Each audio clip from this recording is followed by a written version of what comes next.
Okay, so we're just getting started on the right shoulder. We're looking in from the back to the front. Everything that you see is magnified 30 or 40 times on the screen. And we're going to go ahead and place a shaver. Give me a little slack on that one right here, on these two cords. Just careful with the drapes, yeah. We're going to go ahead and put in a shaver here. You can see your biceps tendon is already torn. This is the last remaining fiber of the long head of the biceps, but it's already torn and retracted. We already knew that, of course. We talked about that in the office.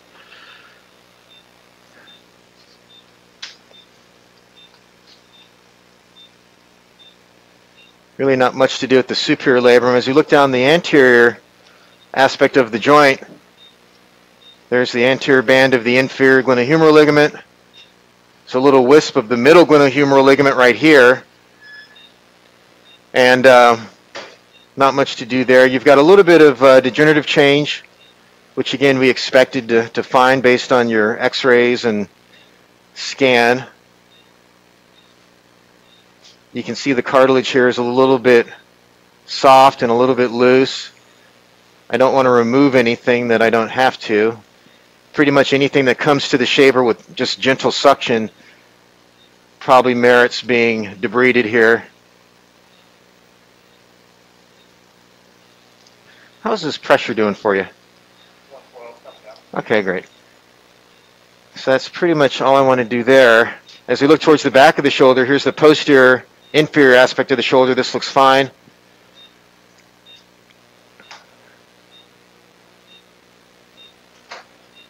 I don't see any significant loss of cartilage on the humeral head, so that's good.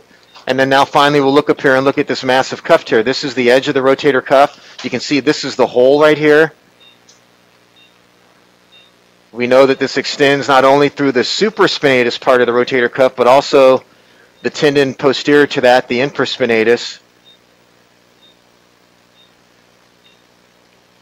And there's really not much more we're going to do inside the joint here, so we're going to change positions with your shoulder and continue in just a minute. But there you can see that's torn rotator cuff right here.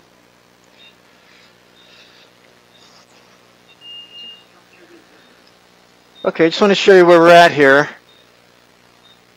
We're looking from the side, so the back of your shoulder, posterior's to the left here. That big hole is the rotator cuff tear. So below that blue cannula on the left, that's the back edge of the tear. You can see it's kind of shaped like an upside down U or a V. And then the blue cannula on the right, that's the anterior aspect of the tear.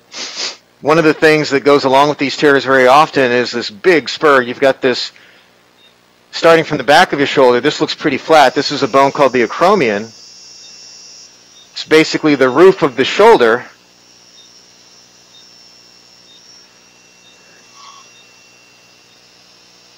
And the issue that we have is as we get up here, this is still bone all the way down to here. So this tip really comes all the way down here. Even part of the coracoacromial ligament's calcified. And so that is really a potential source of trouble for the rotator cuff, because as you move your shoulder, you can see how that's going to get stuck underneath that spike there. And so one of the early steps in trying to get this ready to repair is to remove this. And so we're going to start way down here, keeping in mind how much room, see how much room there is back here. Up here, there's really not any room above the burr at all. That'll all change here in a minute.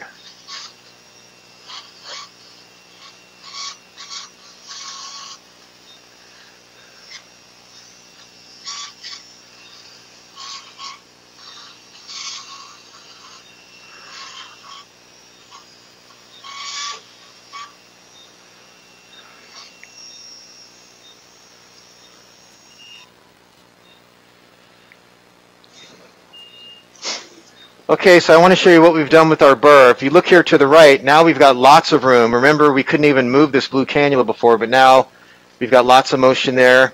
Before this instrument was pinned down, but now it's freed up. There might still be a little bit of, there is still a little bit of bone in that. We'll deal with that in a little bit. But at least now we've got one of the major bony structures that could ruin our repair out of the way. And now we've got lots of room. So as we look down at the tear, you can see the tear here. We can expose the edge of the cuff. We can look posterior here and see where the posterior extent of the cuff tear is.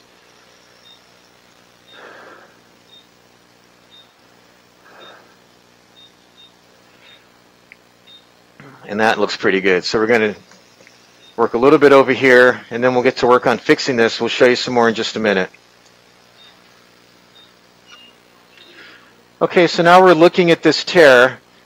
We've got this shape to it. This is exposed humeral head. This is the footprint back over here. And so as we lift up on this posterior aspect, we can see the tendon looks like it's starting to reattach right back here. Okay. We're going to try and get that down. It's likely going to be 2 implants, 2 suture anchors, that is. But we'll work on getting these organized here. I think I'm going to first place what we call a ripstop stitch, which is a suture that goes across right here to prevent any propagation of this tear. We don't want this torn edge to continue back in this direction all the way back here.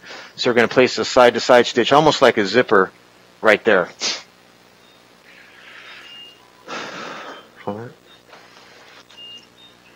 Okay, so this is our suture hook. It's loaded with a black wire called a shuttle relay. You can see it there. And we're going to pass this basically as you see it right there. And we're going to do it in 2 steps. We're going to make sure we get this deep layer.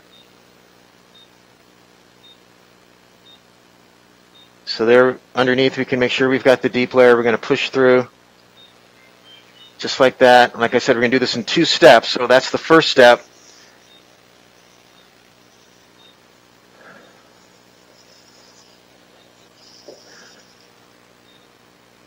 And you can see how that's just retrieved inside that blue cannula. And we're going to load that with a suture here.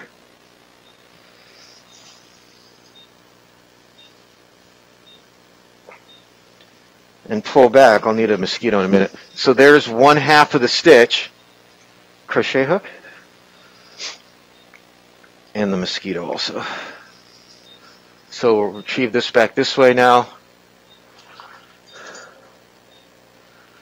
And now we're going to do the same thing coming from the other side of the tendon, other side of the tear. So now we're going to reach in from the back with our grasper, and we're going to get this part, lift up, make sure we've got full thickness.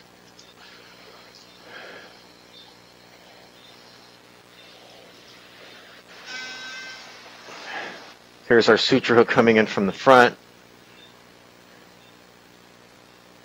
And trying to be gentle on the tendon, we'll grab it here. And we'll get this down. Notice we're a little bit medial to the apex.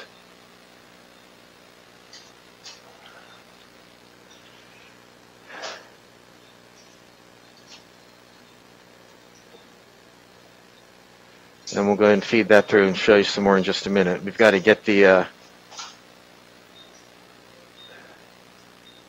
relays right there. We'll get that and show you some more in just a minute. Okay, so now we're just tying the suture here. This isn't designed to be overly tight, just to, again, be what we call a ripstop suture.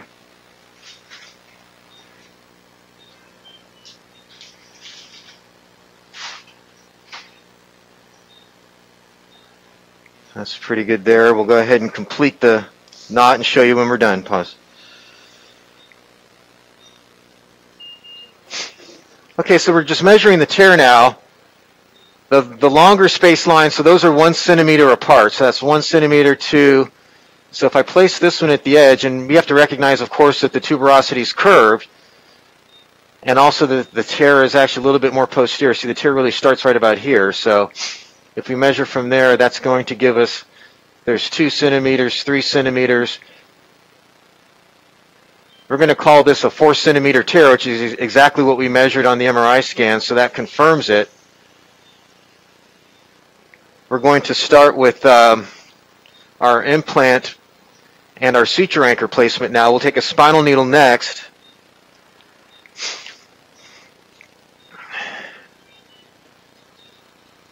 And we're going to try to get in a larger cannula here, like a blue dry dock here, so that we can pass our implant through it. So first step is to get a needle in to check our angle of insertion. That looks pretty good there. That looks like we can get an anchor in there and another anchor in up here.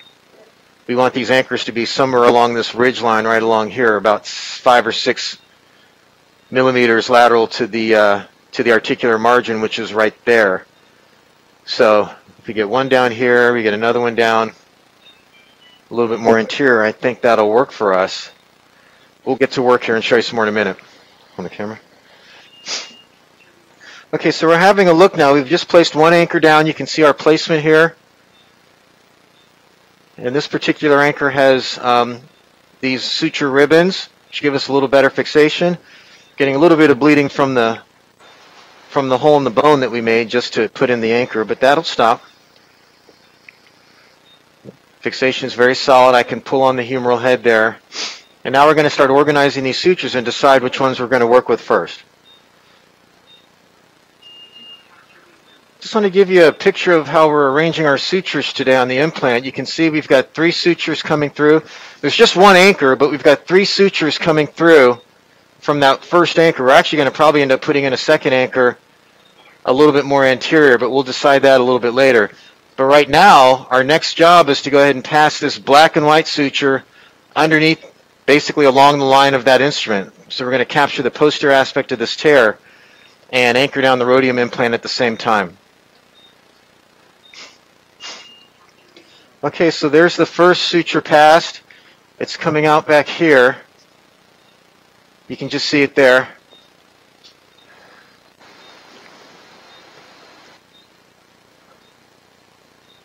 We'll show you some more in just a minute.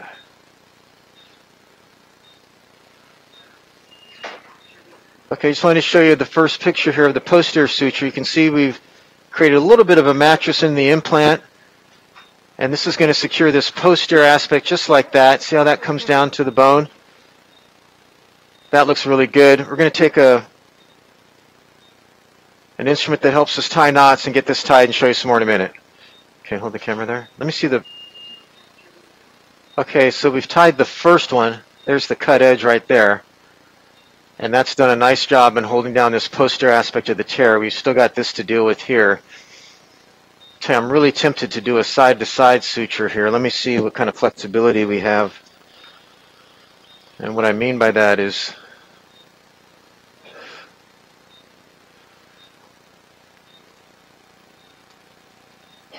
potentially putting another suture like that. I think we're going to do that there. That'll help us with the repair. Okay, we've got the second suture tied. It's actually the solid blue one. The blue and white striped one is the third suture. And we're going to try and take that and use that to reapproximate this portion and get this over the Rotium implant here. See how that's going to sit like that? I'm happy with the way that's looking so far. We'll keep working here, show you some more in a little bit. Okay, just another interval picture here. This posterior aspect of the tear, our 2 side-to-sides. We've got this suture coming over the top of the Rotium, as you see there, and coming out anteriorly. We're actually going to do a mattress stitch here, and then we're going to place one more anchor in the front, probably just to use 1 or 2 more sutures. But we'll place one more anchor there. Right now we're going to get a... turn to the right here. Okay, great. Okay, so what we're going to do here is just take another suture anchor, another suture hook rather, and we're going to try and come through right about here and use our ripstop stitch. I think that'll give us a little more strength at this split. Just wanted to show you we placed a second triple loaded anchor here. Things are coming together. We had a big tear. We're just working kind of methodically to get it fixed here. I just want to give you an interval picture. We've still got to place these sutures along that edge right there. Okay, so I think we're all done. We've got one triple loaded anchor tied more in the infraspinatus or posterior portion of the tear. That's the anchor that we incorporated our Rotium implant into, and it's sitting down there. What's left of the implant you can see right there, as far as what's left exposed. Then we've got a second triple loaded anchor up here in the front. So let me put in the shaver.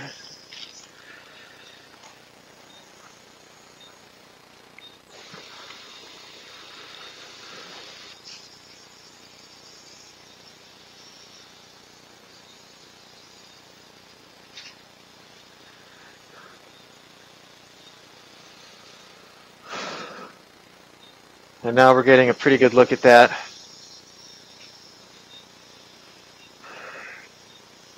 Okay, that's all moving together as a unit. That tear is completely repaired. We ended up using 2 of our side-to-side sutures and then 6 sutures from anchors. So we're going to finish up and get you back to the recovery room here in just a few minutes. Bye-bye now.